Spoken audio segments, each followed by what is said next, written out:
téléspectateurs à 221 TV ñuy tàmbalee jéggalu ci retard bi ñu accusé juste que invité bi ñu am la ñëpp soxla mu am yeneen engagement donc honoré feneen ci xat-xat sax la fi ñëwee ñuy jéggalu ci loolu mais heureusement il est arrivé te mu ngi dañu bokk plateau bi monsieur Clédor na nga def. maa ngi sant yàlla di leen gërëm ci invitation bi di nuyu ñuy suivre Actu 221 yëpp.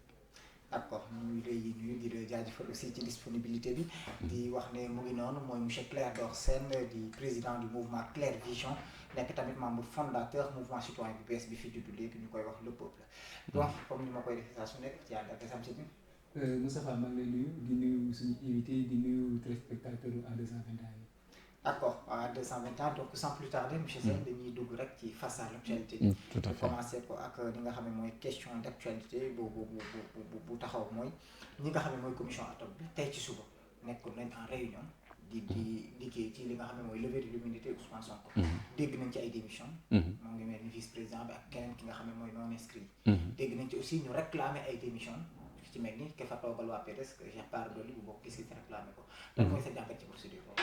waaw mooy opposition bi du ci mës a dëppoo ak nguur gi ci fàggaagal seen benn naataango boo xam ne d'abord député la avant muy doon leaderu parti politique boo xam ne du n'importe quel parti politique du n'importe quel leader parce que quand même moo ñëw troisième ci élection présidentielle yu ñu sàcc donc muy Ousmane Sonko léegi ñaari député groupe Liberté et Démocratie ñoo bokk ci commission ad hoc bi ak benn député non inscrit muy ñett ñoo xam ne ñoom ñëpp ci kujje gi la ñu bokk ñaar ñi démissionné nañu je crois que Moustapha Guirassy ci Liberté et Démocratie la bokk Cheikh Bara Dolly dafa nekk ci dëj loolu ñu ngi koy jaale tamit dafa nekk ci dëj mais opposition bi réeroowuñu ci fu ñu jëm ak commission ad hoc bi parce que ñoom du ñu cautionné li nga xam ne déni de justice la parce que ñoom réquisitoire procureur bi moo leen féewale parce que réquisitoire procureur bi dafa viser X te Ousmane Sonko dafa am tur donc mënoo teg ci table bi benn réquisitoire bu viser X ba noppi dinañu lever immunité bu Ousmane Sonko donc déjà procédure bi mu ngi jàddee yoon depuis la conférence des présidents nga xam ne dañ leen waroon tegal dossier bi parce que booy sàkku ci assemblée nationale ñu lever mbalaanu kiiraayu député da ngay jébbal député yi dossier buy wane ni kii day liñ koy toppee lu yenu maanaa la lu mu war a wuyoo yoon la mu am ay éléments concordants yu won ni presque njëlbeenu jugement lay doon yuy wane ni kii day liñ koy tuumaal njortees nañu ni loxoom taqi na ci pour que assemblée à son tour digal commission ad hoc bi ñu dindi mbalaanu kiiraayam pour moom mën a wuy ji yoon donc ci étape boobu la ñu njëkk a jalgatee yoon parce que dañ leen waroon tegal dossier yi mais Moustapha Niasse dafa ñëw lire lettre ministre de la justice ak bu procureur te lettre bu ñu lire nii mënoo ko jàpp sa xel dañ la war a jox dossier pour nga statuer dañ la war a jox procès verbal yeeg yëpp ñi nga xam ne moom lañ leen jox ci mujjantal gi gannaaw bi ñu sosee commission ad hoc bi donc te procès verbaux yi ñu leen jox dafa ànd ak réquisitoire procureur bi nga xam ni X la visé ak Khady Ndiaye ba noppi dafa requérir mandat de dépôt maanaam ñu jàpp ñëpp ñu tudd ci dossier bi ñu placé leen sous mandat de dépôt donc loolu moo nekk ci réquisitoire procureur te loolu xam nañu lu muy wund loolu mooy Ousmane Sonko bu ñëwee jàpp leen ko te koo xam ne ba léegi ba fu ñu waxee ni mu ngi ak mbalaanu kiiraayam parce que kenn yëkkateegu ko procédure yi ñu war a aw pour yëkkati ko ci la ñu dëppoowul ak kujje gi parce que dañ ciy jalgati yoon loolu tax na ñoom ñu ni combine bi ñoom duñ ko fekkee ba koy cautionné parce que bu ñu taxawee teewee commission bi dañu ni yéen a nga fa woon donc mu ngi noonu donte du leen tere ñu atteindre seen quorum dafa am lim boo xam ne lu ëpp xaaj ci lim bu teewee mën nañu wéyal liggéey loolu la Abdoul Mbow wax ni loolu yëpp du tere ñoom ñu wéyal li ñu bëgg a wéyal parce que effectivement ñoo am majorité 8 contre 3 donc la moitié de 11 c'est 6 boo ko arrondir à la hausse donc même bu ñu doon 6 wala 7 députés sax dañuy mën a liggéey dañuy am quorum donc mais par principe la opposition bi ku jégi bàyyi leen ak seen liggéey commission parce que xam nañu fu ñu jëm ñu ngi leen di xaar foofu nag.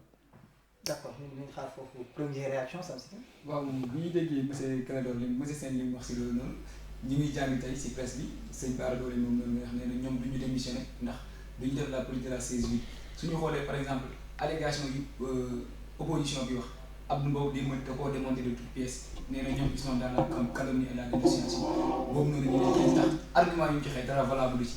ñu dégg tamit Théodore Monteil tamit wax la même chose si dossier bi ngay wax ne dañ leen ko war a jox Théodore nee na l'article 52 waxul fenn fi ñu leen waxee ne dañ leen war a jox dossier bi. dañ leen ko war a jox.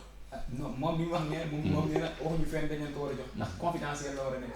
si ñu xoolee ay Mbodj nee na ñoom dañ leen wax ne nañ dem ci bureau président de commission bi ñu xool ko fa mais amuñu droit yóbbu ko dem nañ xool ko. amuñu droit yóbbu ko mais député dañ ko war a jox dossier pourquoi amuñu droit député même budget lépp député dañ ko war a jox dossier représentant peuple la loolu ay lay la parce que kenn bindul fenn tam li nga wax ni bind nañu ko ci article 52 kenn bindul fenn ni X égale Ousmane Sonko wala kenn bindul fenn ni dañuy lever unité X. ñoom nee nañ si kii bi si dossier bi dañ ne Ousmane Sonko waxuñu X. waaw daal dañuy wax. waaw mais kon nañ ko jox député yi ndax duñ ko jox député yi. loolu tamit indi woon nañ ci ay leeral loolu tamit indi nañ ci ay leeral yu mel ni ne bi ñu toll ci réquisitoire introductif mënoon nañ ko mottali ak réquisitoire supplétif. nga xam ne dañ koy complété. wax nañu ne mën nañu viser X ci plainte bi. mais fi ñu nommé Ousmane Sonko ci réquisitoire bi fi nga xam ne nag fa la ñu war a mën a nommé Ousmane Sonko da li ñu xamle woon mooy tant que commission ad hoc bi taxawul ba war a réunion seen biir mënuñ ko ci sotti parce que nekkaguñ ci phase sotti ci turu Ousmane Sonko loolu moo ko téewoon comité ad hoc bi taxaw na mais boobu na président Moustapha Niasse wax na ne nommé nañu Ousmane Sonko non wax ma waxu président Moustapha Niasse ci la ñuy jox député yi président Moustapha Niasse moom dafa lire rek ci lettre ministre bi mu lire lettre bi nommé na Ousmane Sonko mais procureur moo def réquisition mais réquisition bi X la visé publier nañ ko ñëpp am nañ ko amu leen ko xanaa. ok mais léegi ndax réquisitoire supplétif bi mënul ñëw complété turu Ousmane Sonko ñu continuer procédure. mais na ñëw comme ça lépp jaar yoon ñun on demande que ça. d'accord que ñu teg yëf yi ci yoon c'est tout. d'accord ñu continuer ci loolu ba tey bu ñu duggee ci question boobu dañu gis ne la thèse du complot dañ ko avancé de trop. oui tey jii li ñu doon laaj benn bu ñu koy laaj monsieur Clédor Sène bokk na ci nga xam ne ñu ngi avancé la thèse du complot. ci doxin bi ban preuve lañ mën a génne teg ko ci table bi ne lii complot la. preuve logique et matérielle preuve logique mooy dossier de viol la déggoon ngeen fi quand même ñu wax ñaari pistolet wala da ngeen ko fàtte xam nga ñu ngi fàtte pistolet yi de léegi kenn waxtu ji ah léegi déggoon ngeen aussi ñun dañu xoj ndaw si violence pistolet menace de mort violence loolu moog délit de viol bi ñoo ànd attention bu ñu séparé ñaari viol et menace de mort la ak ñaari pistolet te nañ ko xoj mais également dégg ngeen gis ngeen ci procès verbaux yi Adji Sarr avoué ni moom moo digal keneen ki pour mu génn salle bi bàyyi ko borom ñaari fetal yi n'est-ce pas dégg ngeen également ñëpp témoigner te moom mu reconnaître ko ni bi mu pare woote na pour ñu jël si ko ni liggéeyam pare na preuve logique la ñu toll. ndax noonu la ko waxee. mu ngi ci yor leen procès verbaux yi. waaw mais liggéeyam pare na ndax noonu la ko waxee. ndax boo nee liggéeyam pare na dafay mel ni dañ ko santoon loolu. waaw xam nga deuxième masseuse bi dañ ko entendre ci procès verbal. ñu consigner li mu wax bind ko ci këyit bu ñu tënk. boole ko ci dossier bi. moom moo seede li mu dégg parce que moom moo fa nekkoon borom salon bi newu fa jëkkëram newu fa deuxième masseuse bi moo fa newoon moom la ñu entendre ci procès verbal mu wax loolu. maa ngi bëri ci preuve logique yi donc léegi loolu pourquoi ñuy xalaat complot oto bi ko jël si nuitamment au-delà des heures de couvre-feu benn waa APR moo ko indi bu kenn warantewul. mais moom nee na bokkul APR de. waxul dëgg gis nañu ay image am ñu ngi ci internet bi ay image am APR la bokk. ah mais si li mu wax laa wax quoi. APR la bokk papaam émission Aïssatou Diop Fall bi la ni léegi sax moom APR la carrément parce que Benno Bokk Yaakaar loolu léegi dugg na biir APR fas say fa benn yoon. loolu du débat. est-ce que du papaam moo bokk mais moom. maa ngi ñëw dama may mu ñëw rek. moom dafa bokk moom ci boppam. moom ci boppam APR la. gon nañ ko photo de campagne APR moom xale bi. alors léegi oto boobu jël si ndaw si notamment dafa nekk benn cabinet d'expertise en même temps parce que ci biir oto bi am na avocate am na médecin pourquoi du ñu xalaat complot te avocate bi ñu ci tudd weddi na ko fépp ni du moom ba menacé ci porte plainte muy Maître Dior Diagne ñun ñuy politique xam nañu kuy Maître Dior Diagne parce que soxna wala coro yi ministre de l'intérieur la Félix Antoine Diome. da nga ci am preuve. Félix Antoine Diome xam nga loolu boobu ba léegi yaa ngi koy dégg nee na day porter plainte moom jooytu na en privé li ñu dugg ci vie privée te portegul kenn plainte te Félix Antoine Diome quand même c'est le ministre de l'Intérieur bu plainte di am moom moo waroon a njëkk a porter plainte parce que dañ leen lëkkale ñoom ñaar ci sur le plan relationnel kooku muy benn Maître Dior Diagne xarit intime Tamaro Seydi la jabaru ministre de l'économie et des finances ñoom ñaar ñu nekk ci premier cours Marème Faye Sall première dame ñetti femmes yooyu ñooy làng léegi yow boo nekkee homme politique kenn ci ñooñu nekk ci oto bi benn booy APR ñoo jël si ndaw si complot taxaw na loolu mooy preuve logique léegi preuve matérielle dafa nekk ci pièce su dossier bi benn mooy témoignage u deuxième masseuse bi wax ni ndaw si moo ko wax mu génnee ko ndaw si confirmé ko muy Adji Sarr deuxième élément ci procès verbal bi mooy dégg na ko muy woote naan nañ ko jël si parrain loolu tam mu ngi ci procès verbal bi kooku élément matériel la léegi li dàq deuxième accusation muy accusation de viol bi mooy certificat médical benn pièce technique la et scientifique parce que agent bu assermenté moo def liggéey bi ni Adji Sarr day gis ñu benn trace rapport sexuel ci moom 16 heures de temps avant muy ñëw kon sequl rapport sexuel balaa muy ñëw loolu certificat médical moo ko wax waaw léegi bu ñuy arc-bouté wu ci délit de viol te médecin bi ni rapport sexuel amul loolu problème la bu ñuy wax waxu ADN te prélèvement amul loolu problème la donc loolu mënul dàq suñu xel ni complot am na ak fagaagal adversaire politique parce que loolu prélèvement am na peut-être dañu nanguwul ne prélèvement am na parce que loolu tamit ci la lan prélèvement gendarmerie def na prélèvement que ñoom annoncé nañu ñii nga xam ne ñooy avocat waruñu wax ñi nga xam ne xam nga ci affaire bi dafa am ñaari axe de communication ñi gëm ni complot la dañuy communiquer pour asseoir synthèse ñi nga xam ne ñooy défendre Adji Sarr aussi dañuy communiquer di asseoir synthèse léegi yéen a war a nekk ci digg bi def seen analyse ak seen synthèse teg ko ci argument wu camp bu nekk c'est vrai que su ngeen may invité te man ma pencher pour la thèse du complot il faut ngeen indi ma antithèse pour ma exposer mes arguments ça je le comprends journalistiquement parlant mais attention parce que ñiy wax ni prélèvement am na wax rek la mais man li ma wax rapport médical laa wax bu prouver ni rapport sexuel amul kon prélèvement bi fu mu am on l'a prélevé dans quelle partie parce que ay nee na amul lésion pulvienne examiner sax hyménam ba daté kañ la dañ depuis des années y a pas de lésion y a pas de frottement y a rien foofu kay bu fa particule nekkoon ñu prélever ko. mais man ci certificat médical bi ma am accès. waaw bi ma am accès ci sama source. waaw mentionné nañ ci noir et blanc que prélèvement am na. on a fait des prélèvements pour des besoins d'ADN. Je l'ai lu noir sur blanc. Sur un certificat médical. Sur qui on a fait le prélèvement? Probablement sur ça parce que le certificat médical. Non, il n'y a pas de probablement. Toi, tu as vu le certificat médical, oui. Il ne faut pas parler dans la probabilité. Non, tu as vu le certificat médical. Ci PV, ci procès verbal bi, ci procès verbal bi. waaw gendarmerie dafa bind na ils ont fait un prélèvement lañ def pour des tests ADN. Avant procès verbal bi. Man ci procès verbal. Moi je parle du certificat médical. waaw mais bi ma gis. bi nga xam ne le docteur de si je ñaan xasay fu je sais pas. de CTO moom moo ko signé. dañ ci mentionné sur noir et blanc que am na prélèvement pour des besoins d'ADN. d'ADN ci cette phrase. am na sax benn erreur bu ma ci relevé. mu xaw ma jaaxal. parlement. Voilà xaw na ma jaaxal ndax prélèvement bi ñu ko bëggee bind parlement lañ bind. parlement lañ bind. moi je me dis que ci sujet bu mel nii ci sujet bu ci sujet bu délicat yi nii. waruma jàpp ne war nañu bind certificat médical avec tant de légèreté. ba kii di ci am wala dara di ci am. donc man boobu ma lire dañ ne carrément prélèvement am na te def nañ ko pour des besoins d'ADN. waaw léegi nag nañu xaar ba xam lan la ñu prélever. parce que prélèvement mën na nekk salive mën na nekk karaw mën na nekk leneen. kenn waxul nature prélèvement bi. et on est en matière de viol. mais tamit ku ñu seet hôpital ne prélèvement am na ci certificat médical bu ñu doon constaté. mais prélèvement dañ koy préciser. ah waaw mais foofu war na moo xam ne. parce que moom diagnostic am yëpp daf ko préciser. loolu dafa vague amul rapport. dafa ni amul rapport. amul rapport amul lésion. waaw amul rapport amul lésion. amul waaw léegi ban particule la ñuy prélever ak ban partie la ñuy def prélèvement. mais il faut le spécifier techniquement. loolu xam naa après ñoom mais xam nga ñaari wax yu am solo par exemple si yi ngay wax ne ki ñu jiiñoon. ñu accusé woon yow nga ni am na lu mu sekk ministre de l'intérieur est-ce que da ngeen ci am preuve. non waxuma ki ñu jiiñoon de. dañuy avocat bi ñu wax ne. waaw moo nekkoon ci oto bi. ñëpp nee nañu soxna yi Félix Antoine Diome la. am ngeen ci preuve. déedéet.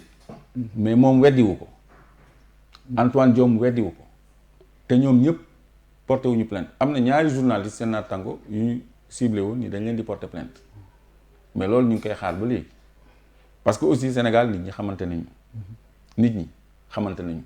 te en parlant de Félix Antoine Diome magistrat buy politique la parce que moom moo faagaagal Karim Wade ak moo nekkoon agent judiciaire de l'État ak Khalifa Sall ba noppi day politique xombol day financer APR xombol te article 11 bi tënk seen code de déontologie mayu ko loolu ñu jëlee ko foofu teg ko ministre de l'intérieur donc yooyu yëpp day tax xam nga ñun dañu xamante suñu biir mooy li góor gi waxoon rek boo gisee naaxu picc nii mënoo ci xam bu ciy góor ak bu ciy jigéen mais ñoom seen biir nañ ko xam donc noonu la ñu xamante ñun suñu biir pour revenir justement ci côté prélèvement yi tey ji wax nañu ne prélèvement yan ci côté prélèvement bi ñu wax ne am na ak non pourquoi dañ ñuy débat ci lu ñu wax ne am na voilà justement fa laay ñëw léegi tey ji beneen affaire am na ci parce que tey bi ñu dégloo maître El Hadji Diouf di avocat Adji Sarr ñu déggaat maître Dialikat mu déclaré ni ñoom am nañ ay preuves yu leen wóor ça veut dire que tey yaakaar naa ne bi ñu déggee comme ni nga ko waxee léegi bu ñuy déglu dinañ mën a def analyse bi ñuy def jàpp nañ ne prélèvement boobu bokk na ci preuve yi ñu wax ne moom lañ am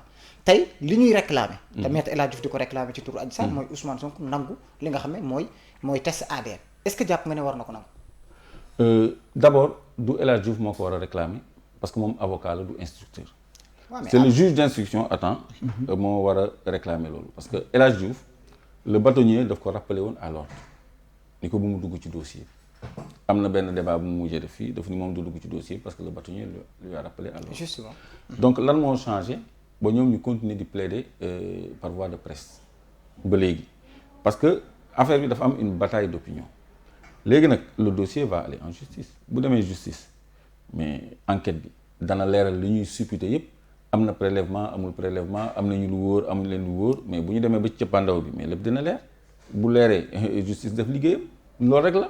d'accord ci diggante boobu tamit Adji Sarr ak Ousmane Sonko ñoo sekk coow li pourquoi benn prise benn jàppale la ñuy gis mu fës ci côté Ousmane Sonko pourquoi présomption d'innocence bi ñu jàppal Ousmane Sonko mënuñ ko jàppal Adji Sarr ne peut-être wax na dëgg parce que tamit sénégalais nga ñaari sénégalais ñoo jàppante donc pourquoi yéen tout le temps seeni jàppale ci Ousmane Sonko rek la féetee amul benn yoon ci côté Adji Sarr mais parce que affaire bi du affaire Adji Sarr amul moyen déplacer 4x4 ay 23 heures déplacer avocat de prestige déplacer un expert médical au-delà des heures de couvre-feu Adji Sarr amul moyen yooyu donc dafa am lu nekk ci gannaaw loolu moo tax ñun waxuñu sax Adji Sarr on se pose même des questions pour la sécurité de Adji Sarr et aux dernières nouvelles ministre de l'intérieur jox na ko protection rapprochée parce que ba léegi kenn xamul fu Adji Sarr nekkoon boobu ba léegi te ñëpp nee nañu ci kër kilifa la nekk ñu séquestré ko foofu pour presse bi bañ a am accès ci moom ay mbokkam bañ a am accès ci moom pour mu bañ a craquer donc ñun du problème mu Adji Sarr mais problème mu pexe yi nekk autour de Adji Sarr la ak aussi wax yu màbb yi Adji Sarr wax parce que aussi la deuxième masseuse là Adji proposé na ko 100 000 francs pour mu dem koo xam ne amul woon xaalis nag ngay mën a jékki-jékkee di maye 100 000 francs ay repas di jógee ci ay résidence hôtelière fu mu jëlee moyens yooyu ay 4x4 ak ay avocat ak ay médecins ñëw di ko jël si guddi nuitamment loolu fu muy mujjee léegi pourquoi on parle plus de pistolet pourquoi on parle plus d'étranglement kër goo xam ni dégguñu dara ñun dañuy dawalee suñu xel léegi nag bu ñu indilee ay firnde parce que loolu liggéey yoon la ba noppi liggéey bi sax dañ ko yàq parce que dañu rocci enquête bi ci loxo gendarmerie mënoon nañu bàyyi ba ñu lever immunité parlementaire Ousmane Sonko mu dem ñu entendre ko en première instance comme les autres léegi moom duñ ko entendre en première instance loolu tam stratégie la moo tax ñuy viser X mais dañ koy entendre directement ci juge bi te dañu requérir le mandat de dépôt loolu injustice la jaay doole la non mais juge bi tamit mun na bañ a topp réquisitoire procureur bi tamit mais da koy topp mais da koy topp yéen xam ngeen ci naka non attends ñëpp ñu waxoon qu'on fait confiance à la justice de mon pays dañ leen a sacrifier Karim ba mu tolloo France ñu woo ko dafa ni damay wuyu ji parce que j'ai confiance à la justice de mon pays gis nga li ko ci fekk Khalifa il avait dit qu'il avait confiance à la justice de son pays gis nga li ko fekk donc kooku day suivre réquisitoire du procureur le juge d'instruction du 8e cabinet. est-ce que nekkul leen di def mauvais procès à la justice. non au juge. non sama raisonnement parewul parce que gendarmerie. Adji Sarr dafa ñëw tuumaal Ousmane Sonko. ñu consigner lépp sur PV def expertise médicale ak yëpp ñu convoqué Ousmane Sonko pour mu ñëw ñu entendre ko moom tamit mu am problème obstacle immunité parlementaire mais le temps ñuy lever immunité parlementaire procureur nangu na dossier bi ci gendarmerie parce que gendarmerie mu doon def liggéey bu mucc ayib. mais gendarmerie ko jox dossier bi di xaar retour. non ñoom ñoo jël dossier bi. non attends si au lieu si procès verbal bi. si fin bi. le commandant mu ngi wax ne carrément ni d'après éléments yi ñu am ñu ngi koy jébal procureur pour ñu delloo ñu ko pour probable suite peut-être ñoom ñu ngi doon xaar peut-être su leen delloowee dossier bi su ñu lever immunité parlementaire Ousmane Sonko dañ leen di delloo Ousmane Sonko dañuy indi Ousmane Sonko pour ñu mun ko enquête mais procureur da ko jël jébal ko 8e cabinet ñoom peut-être procureur tamit lan moo tax mu jébal ko 8e cabinet ñun xamuñu mais tamit su ngeen bëggee ne wax ni comme li nga wax sànq ni dañuy jël dañ koy def mandat de dépôt alors que ni les juges yi nga xam ne ñoom ñoo nekk les juges ñoom dañoo indépendant boobu est-ce que nekkul leen di def mauvais procès par rapport aux juges. si et à juste cause ñu def leen mauvais procès parce que gis ngeen procès Khalifa Sall ki ko waroon àtte ci guddi gi lañ ko changé est-ce que yéen a ngi fàttaliku loolu ki waroon àtte Khalifa Sall ci guddi gi lañ ko tëbal yéen a ngi fàttaliku loolu procureur aussi changé procureur Ousmane Ndaw procureur Ousmane Ndaw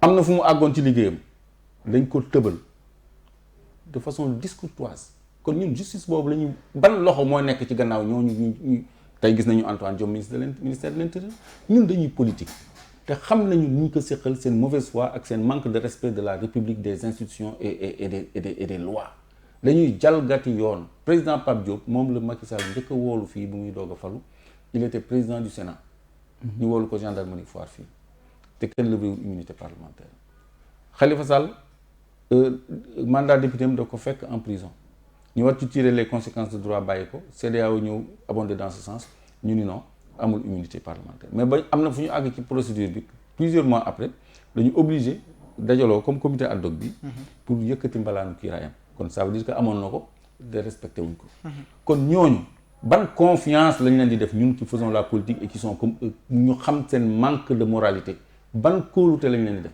donc gendarmerie dañ koy saisir d'un soit transmis pour enquête et arrestation wala pour enquête kese léegi enquête boobu dafa mëtalewul juge bi mooy commandé gendarmerie ak police moo leen di sant moo leen di jox feuille de route moo tax moom bu bëggoon ñu entendre procureur bu bëggoon ñu entendre Ousmane Sonko en première instance mais dossier bi ñoom duñ ci jot. mais le problème tamit su dee Ousmane Sonko mënuñu parce que mënuñu lever mbalaanu kiiraayam gendarmerie mënul jot ci moom. si mën na jot ci moom nan la mën a jotee ci moom te lever guñ immunité bi. non du ñu nekk nii di lever immunité parlementaire. waaw léegi lu ñu doon parax yi. donc da nga bëggoon ñu bàyyi dossier bi. muy daw mais li yoon moo doon ñu xaar ba lever immunité parlementaire Ousmane Sonko ñu woo ko gendarmerie parce que dañ ko tuumaal. ba noppi moo wax la ci enquête amul benn enquête boo xam ni benn version rek lay am ñu jébal ko procureur. enquête contradictoire la contradictoire à charge et à décharge. amul enquête contradictoire amul confrontation amul dara. Ousmane Sonko n'a pas encore été entendu est-ce que le dossier en première instance est complet enquête benn boor la ñu am mais c'est clair pour ñu xam droit. mais tamit juge d'instruction day defaat enquête donc dina mën a am foofu. non xam nga juge d'instruction bu fekkee ne day def enquête procureur ni ko ñi ci tudd placer leen sous mandat de dépôt léegi enquête boobu day fekk nit ki nekk sous mandat de dépôt c'est tout. mais mun na bañ a comme li mu la wax sànq mun na bañ a suivre le procureur mais su suivre le procureur. yéen naa dossier bi lan moo tax ngeen politiser ko alors que le dossier civil. politiser nañ ko depuis le début. bi waa APR ñëwee jël si ndaw si.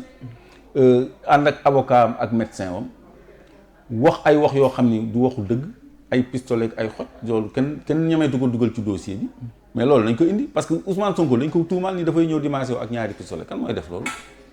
ba noppi ki kay maasi ñëw ni beneen ndaw si génnal may maag moom may maag abal ma wéetoog borom ñaari pistolet yi mais yooyu aussi mais il faut pas qu'on fasse du juridisme on est en politique léegi lii lu politique la parce que lu tax ñu rocc ci dossier bi ci gendarmerie ba noppi ñëpp nee nañu ki yor section de recherche dañ koy remplacer tudd nañu sax ki koy remplacer un certain Fall ki ko war a remplacer parce que kontaan nañu ci liggéeyam mais c'est politique nañuy changer ay juges à la veille de procès nañuy changer ay magistrats en plein procès mais noonu la ñu bëgg a bouger loo section de recherche moo wax leen gendarmerie war nañ leen gën a jox cër autorité politique yi war nañu jox plus de respect à la gendarmerie parce que gendarmerie dañu def enquête bu mëtale ci affaire u Thione Seck yi jàpp ay faux billets ak ay preuves ay scellés ñu ni leen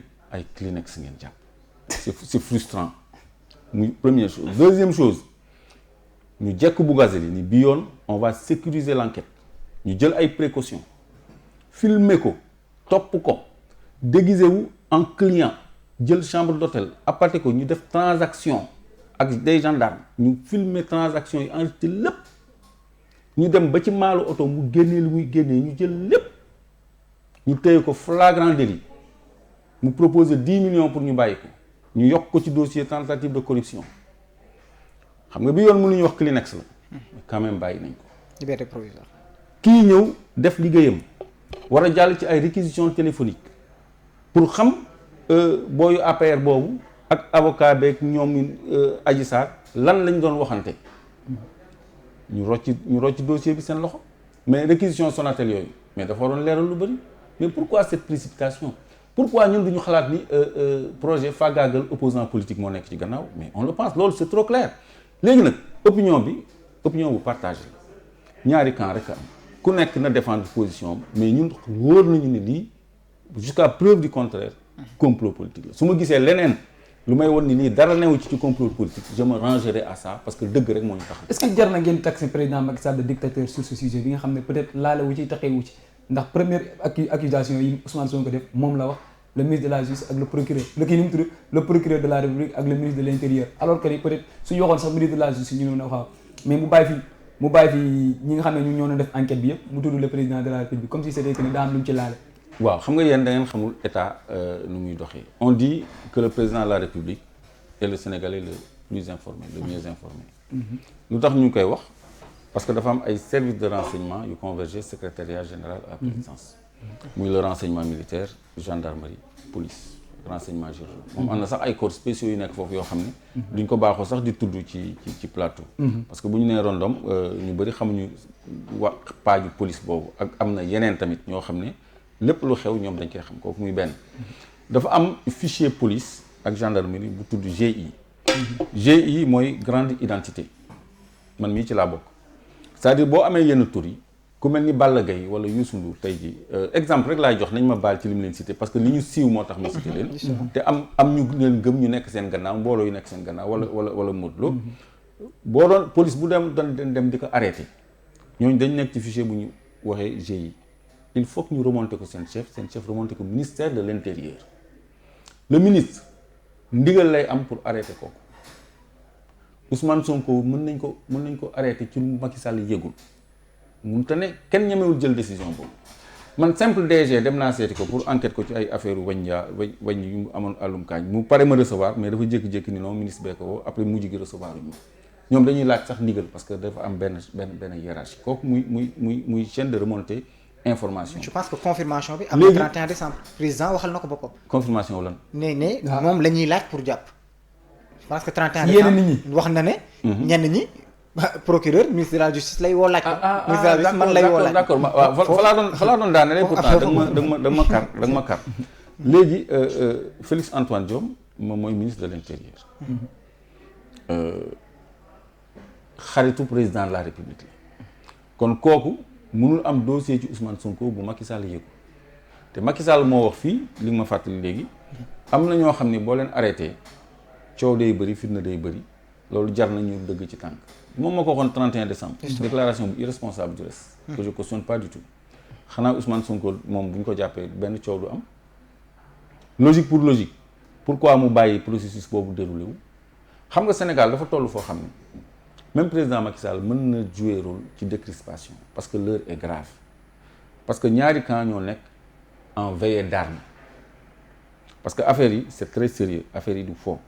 du juridisme du départ d'opinion kii moo def problème mu dictature bi ngay wax la dictature lañ ñuy imposer dañu bëgg agresser Sénégalais yi ci seen ay liberté individuelle parce que gis ngeen président Macky Sall jël état d'urgence jël ci loxo jël état de siège def ci loxo ci majorité boo député assemblée boo xam ne moo fa majoritaire loi boobu depuis 1969 waa 69 29 kenn laalu ko ci président yi fi jaar yépp 69 léegi moom mu ñëw dugal ci sax benn 3e régime pour am plus de flexibilité et de liberté parce que loi boobu 12 jours la may woon renouvelable une fois moom mu ngi indi na 8 jours léegi indi na 1 mois maanaam lu ko neex lay def kooku moo toog fii ba mu neex ko mu ni léegi jabaru diplomate yi waxu sax ambassadeur kese da leen daggal salaire 500 000 ci suñu xaalis moom ci amul benn orthodoxie budgétaire bu ko may loolu moo fi toog ba mu yàgg mu ni léegi mode de scrutin wu élection maire dañ koy xoolaat ki nekk tête de liste moom mooy nekk maire. mais loolu consensus la. waaw am na ñu ci d'accord. du consensus de. et boobu sax ça a été proposé par l'opposition. consensus la dialogue bi moo ko génnee. opposition moo ko proposé consensus dialogue bi la bokk. mais moom moo ko génnee. mais c'est l'opposition qui a. c'est l'opposition moo ko réclamé. non déedéet ñoom Macky Sall moo ko décidé.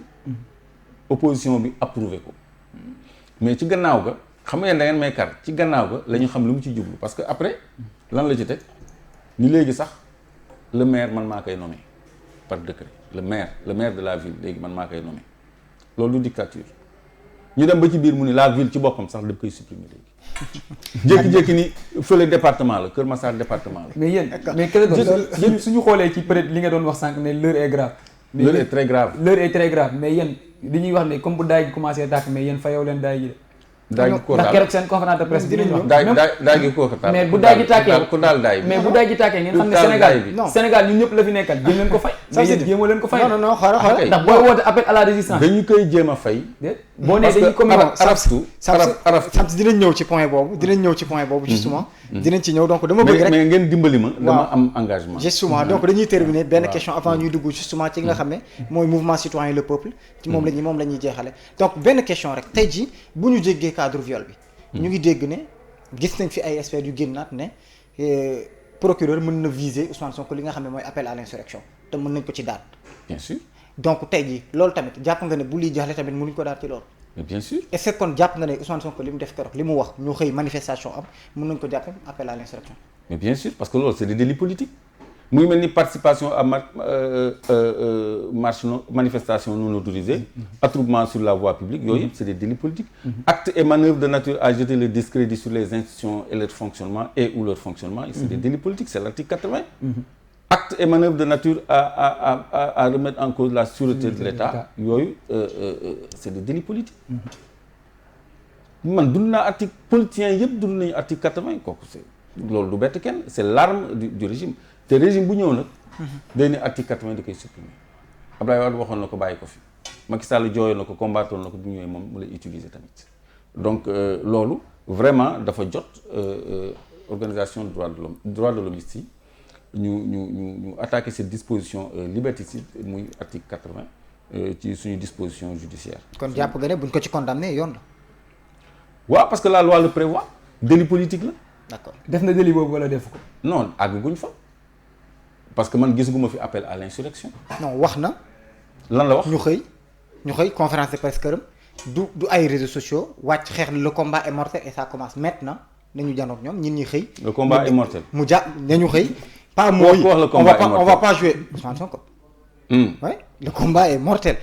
Et ça commence maintenant en conférence de presse këram. bi ñu xëyee gis nañ ne buntu këram fa la émeute commencé génn ba ay taal am ci donc gis nañ ne am na lien de causalité entre appel bi mu def la veille ak li xew ci suba si donc tey est-ce que mënuñ jàpp ne kon le délit est vraiment constitué ci côté appel à l'insurrection Ousmane Sonko. non pas du tout parce que causalité bi nga wax da nga jéggi cause initiale bi. cause initiale bi mooy violation ou tentative de violation de l'immunité parlementaire d'un député.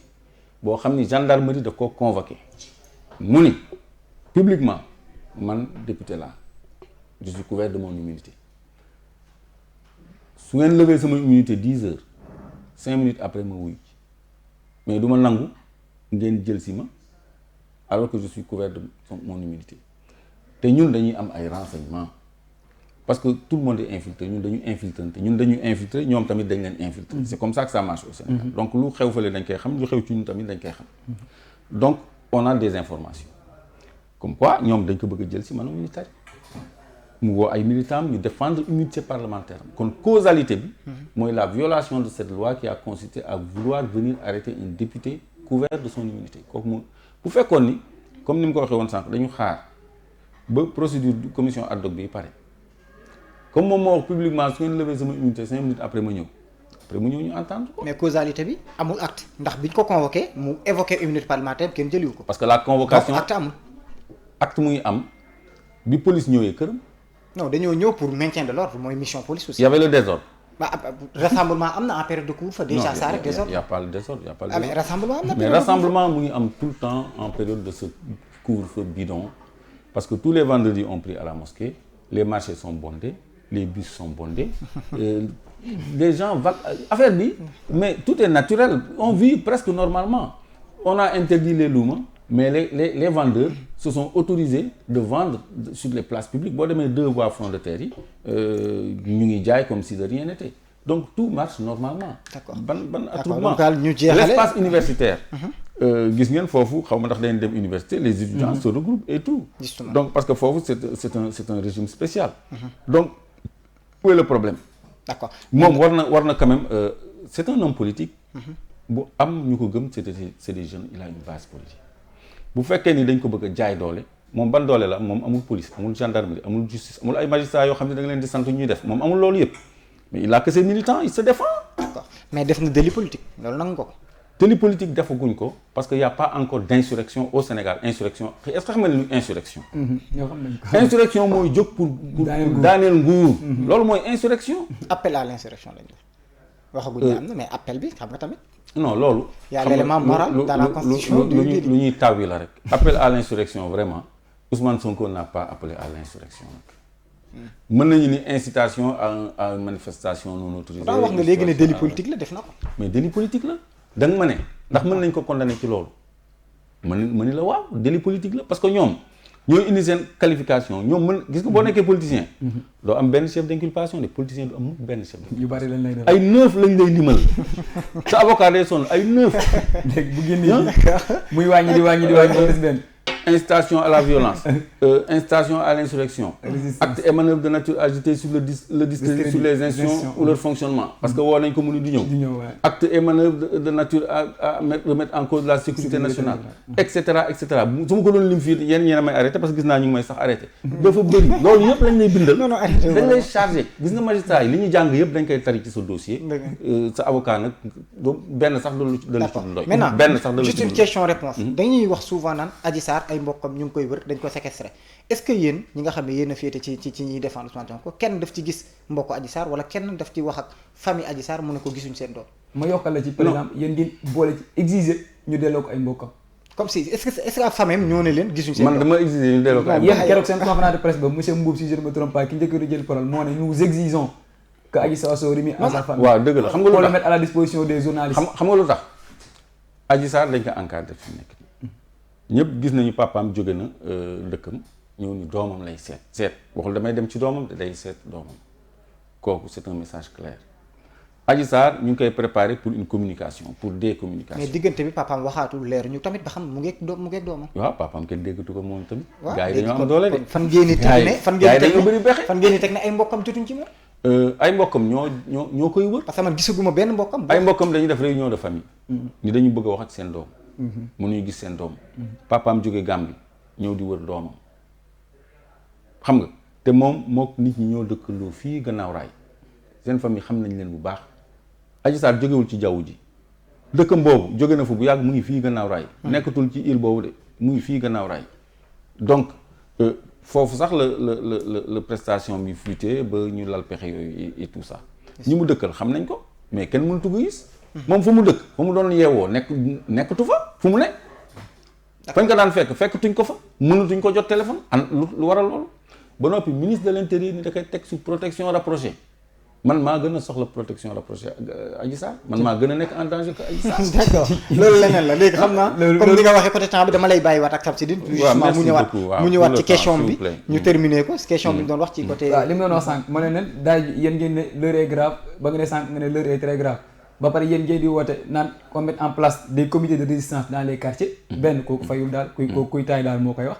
ñaareel li ngeen ne votre position dérange ba pare ngeen taxaw di défendre Ousmane Sonko yéen ñi est-ce que yéen a ngi fay daay ji nga xam ne ak contexte bi ñu nekk nga xam ne Sénégal dafa am pétrole am gaz am ay zircon yooyu noonu bu ngeen appelé coow li gën a yokk ainsi ñu toll est-ce que bu problème amee si dëkk bi dinañ ko mën a fay ndax am na ñu nga xam ne ay nit ñu nga xam ne ils sont à l'étranger situation yi rek la ñuy xaar mu tàkk tuuti rek ñu wàcc gën ko yokk jël pétrole beeg gaz bi fi nekkoon dem seen yoon. Non corrélation boobu dafa sore trop.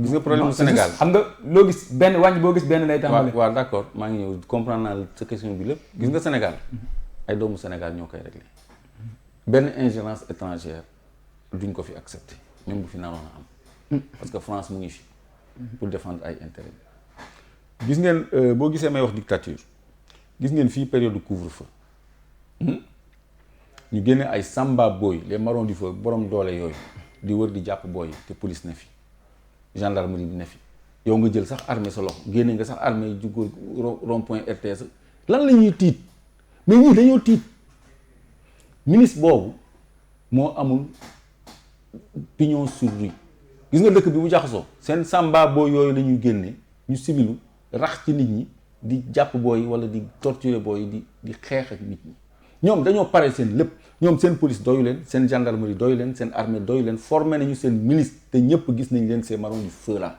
léegi ñun dañuy toog di croiser les bras te ñu jëm ci bras de fer politique koo xam ni mandat am jeex na lu muy éliminer ay adversaires politiques kan lay xalal yoon wala fu mu jëm ak ñun donc ressources yooyu nga doon wax dafay aiguiser ay appétit yoo xam ni moom dafa bëgg imposer dictature parce que bu ñu ko laajee ndax da ngay laaj troisième mandat ou pas day ni loolu jotagul bu jotee nañ ci wax je dis ni oui ni non alors que ci bu njëkk wax na lu leer waxam dafa soppeeku waxu ñi ko wër dafa soppeeku même papa yi booy boobu yóbbu woon Adji Sarr sax léegi nee na ñaari mandat doyul pour chef d'état africain dégg yëg ngeen loolu kon dossier bi ñun xam nga affaire bi am ni veillée d'armes ñun suñu taxawaay dañu annoncer la couleur du ñu toog ñu ñuy noot du ñu toog ñu ñuy bett parce que quand même président Macky Sall mu ngi jël gor yëpp noot lañ ci dëkk bi te ñi fi nekk askan wi moo ko gën a doon gor duñ ko nangu mënuñu toog di xaar ñu dal suñu ko donc dañuy organiser au niveau de chaque quartier au niveau de chaque ville au niveau de chaque recoin ba jusqu'à l'étranger des comités de résistance nga xam ne bu fekkee ni dañu nar a fàggaagal suñu système démocratique teg fi dictature ñu jóg bañ ko xeex ko. d'accord xeex xam nga xeex. ragaloo ñu jàppale si li ngay wax ni mais man loolu xam nga nit li ngay wax da ngay xam li la ci mën a fekk xam nga yow munoo dem ni da ngay bëri ji te doo encaisser donc lépp mu ngi ci mais dañ koy assumer parce que réew bu tolloo fii day nekk tournant historique parce que président Macky Sall bu réussir fàggaagal opposition bi ci bii nii mais ci ñun la jëm liberté dootul am dictature mooy am waxuma la troisième mandat mais day toog ba mu neex ko mu bàyyi fi ko neex daal di dem ñun loolu la ñuy xeex parce que c'est au-delà de Ousmane Sonko man dem naa xeexal Khalifa Sall man ànduma ak PS mais injustice boobu laa kii xeexu Karim xeexu c'est des questions de liberté c'est des questions de démocratie président Macky Sall dafa am agenda boo xam ni Ousmane Sonko moo ko barré parce que Idriss Seck léegi dem na léegi ay mburoog soow lañ koy dàkkantelee sax léegi kan moo fi des Ousmane Sonko moo ko changé moo ko dérangé. ba pare ngeen ni moom mooy le seul opposant crédible te pourtant moroom yaa ngi koy défendre yeneen opposants yaa ngi koy défendre. c'est-à-dire. moo boobu ëppul. non ëppul parce que moom dafa am une posture d'opposition boo xam ni xam nga Khalifa Sall ak Karim Wade dañu wàññi seen doole parce que dañu leen tenir juridiquement am nañu yeneen naataango opposant yëpp on est égal en dignité mais nous sommes d'inégale représentativité dañu waxantee dëgg te loolu urne yi wane na ko mais qu'on en tire les conséquences tamit il faut qu'on soit honnête man j'ai des amis dans tout le ñoom ñëpp samay xarit la ñu samay coloré la ñu sax mais nag quand même il faut tirer les conséquences de la représentativité de chacun justement loolu yàlla moo koy may charisme léegi dernière question lan mooy plan d'action wu mouvement citoyen le peuple mais foo mosee gis ñuy wax plan d'action ci télé léegi plan d'organisation laa mën a aborder on va s'organiser au niveau de chaque quartier en comité de résistance ñu toog xaar xam lii xew parce que loolu aussi mën na am un aspect dissuasif parce que sagesse mën na dab Macky Sall on ne sait jamais mu retiré wu ñu dëgg bal bi lépp dellu ci jàmm. gouverneur loolu maa ngi koy ñaanal Sénégal. mais bu loolu amul ñun kan duñu bett dinañu pare léegi nag plan d'action nag bu jotee nañ ko xam. mais est-ce que du yéen a tax gouverneur génnee arrêté boobu noonu ne carburant yeeg yi. non gouverneur liggéeyam lay def. parce que bu fekkee ni dañu nekk ci climat boo xam ne dafa am menace. lépp loo xam ni c'est susceptible d'augmenter le danger da ngay jël ay mesures préventives la jël. est-ce que waroon na ko siiwal. léegi. mënu ko woon si non daf ko war a siiwal pour que ñiy jaay ñu xam ni amatuñu droit jaay ci bidon. mais mënoon na nekk note circulaire bi muy envoyé si kii.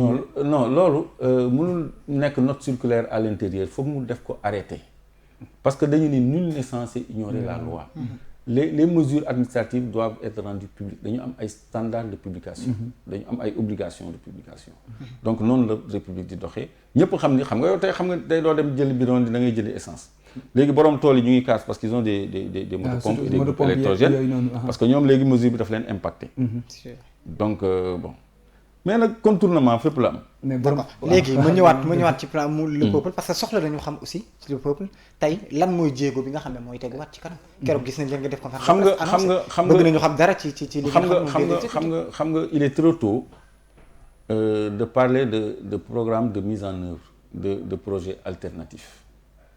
parce que fi Sénégal toll mënoo ci wax yu mel noonu mais ñi ko séq bëri na ci ay borom xam-xam yu am gis-gis ak mbébét bu rafet ci réew mi boo xam ni àgguñ ci fi ñu toll mooy nanguwaat baatu askan wi maanaam muy démocratie. wala objectif les 2 millions de Sénégalais ou plus les jeunes yi nga xam ne dañu décider ni ñoom duñu bokk ci processus électoral duñu bokk ci démocratie ñi ñu téye seen carte d'identité ñi ñu bind seen verso carte d'identité ni non inscrit sur les listes électorales ñu jox leen seen droit de vote calendrier républicain bi ñu respecté ko ñun on se bat pour la démocratie d'abord c'est alors seulement la ñu mën a wax waxu projet waxu xam-xam waxu idée mais fi mu nekk nii dañu imposer rapport de force ñun lii gënaluñu de xeex gënalul kenn xeex neexul xol bu tàng sax neexul xol féex moo ko arrangé bakken jàmm la bëgg mais dañoo sës ci mur bi. d'accord dañoo sës ci mur bi. justement dernière question. Votre commentaire sur les armes retrouvées à l'UCAD. waaw loolu tamit day dugg ci mesure préventive yi gouverneur jël lu baax la parce que dañu war a pacifier espace universitaire yàgg ngeen dégg ñuy wax pacification de l'espace universitaire parce que c'est le temple du savoir. foofu xam-xam moo fa war a gën a fës ko doole. donc il faut qu'on substitue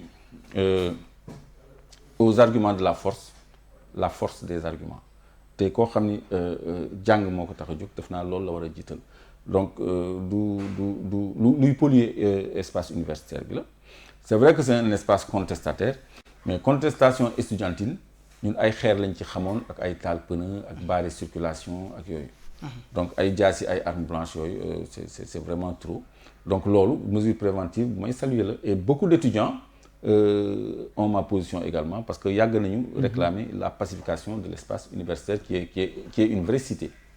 D'accord peut-être man bu may jeexalee mooy communiquer police bi yow lan nga ci wax. police bi mu wax kay échappé na ma. bi wax par exemple acte de torture yi nga xam ne droit de l'homme dañ ko. non ah oui ñoom dañu démentir que amul mais à la suite de leur démenti Guy Sagna a réitéré des accusations précises. Justement.